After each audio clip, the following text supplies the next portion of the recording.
What's good, Internet? I'm the Angry Philosopher on Drugs. I have a borderline migraine and I'm really looking forward to turning the light off, but it's been a while, so I thought I should really upload something to maintain some semblance of consistency. I have had a hell of a week, escalating back pain, a visit to the hospital after watching Endgame, and you know what? I'd do it all over again 10 times or more if I could just erase some of the stupidity I've seen from the internet this morning. Look, I'm all for accepting people and I'm all for trying to affirm who people want to be. But some of this transgender activism over the last week is bordering from extremist activism to the level of government fascism. A father has been convicted of family violence, I believe in the United Kingdom, for referring to his daughter, that is biologically female offspring, as a she, because said daughter identifies as a boy. Now, if you want to say that the father's being a bit callous, okay, fair enough. Uh, if you think the father's just being a good father, sure. If you think the father's committing an act of violence against his child, you're a fucking idiot, as is apparently the UK government. That's where we are, but where we are heading, reading an article about Zinnia J, I believe, who is a transgender activist who has had a bit of a Twitter meltdown arguing that straight men who feel a non-attraction to transgender women, or that is, men who identify as women, biological men who identify as women at the existential level, should work through their non-attraction issues.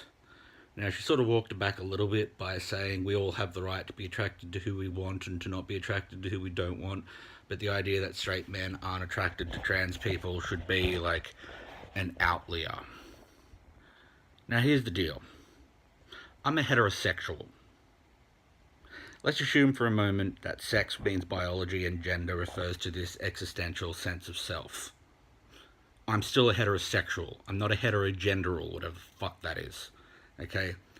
A transgendered person, by their language model, can change their gender, but they're not changing their sex, no matter how much they make themselves look like the opposite sex.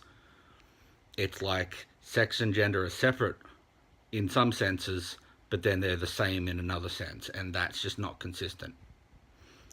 Okay? Now, call me old-fashioned.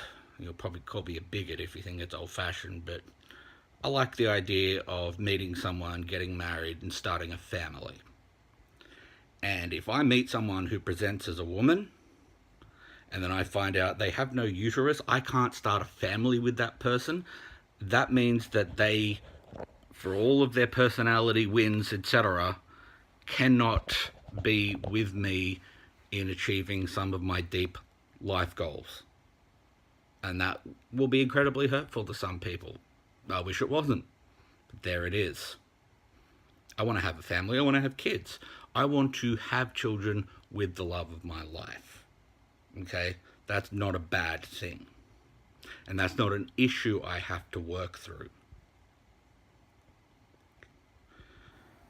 Now, if we're at the point where it's now becoming considered family violence to refer to somebody by their biological pronouns rather than their preferred existential sense of self pronouns, at what point is it going to become violence to reject somebody at the romantic level because of their biology over their existential sense of self? And you'll note I'm using these two terms a lot because rather than use gender in the etymological sense to mean biology, or use gender in this new postmodern sense to refer to that existential sense of self, and therefore have these conflicting arguments over, no, you're using the word wrong.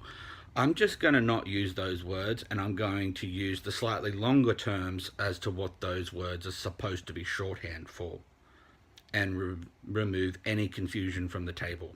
And the fact is, biologically, I'm a man. My existential sense of self is male. I don't care what your existential sense of self is. As a potential romantic partner, I care that you share my values, and I care that you share my dream about starting a family. That's not complicated. So you could present yourself however you want, as long as we share those values. Getting rambly here because my headache's getting worse, but at the end of the day, I'm concerned now that if acknowledging biology in one area of our society is becoming violence, how long will it be until acknowledging biology in another area of our society is also considered violence? Peace out, man. Just few less feels, a bit more reals. I'll talk to you all later. Bye.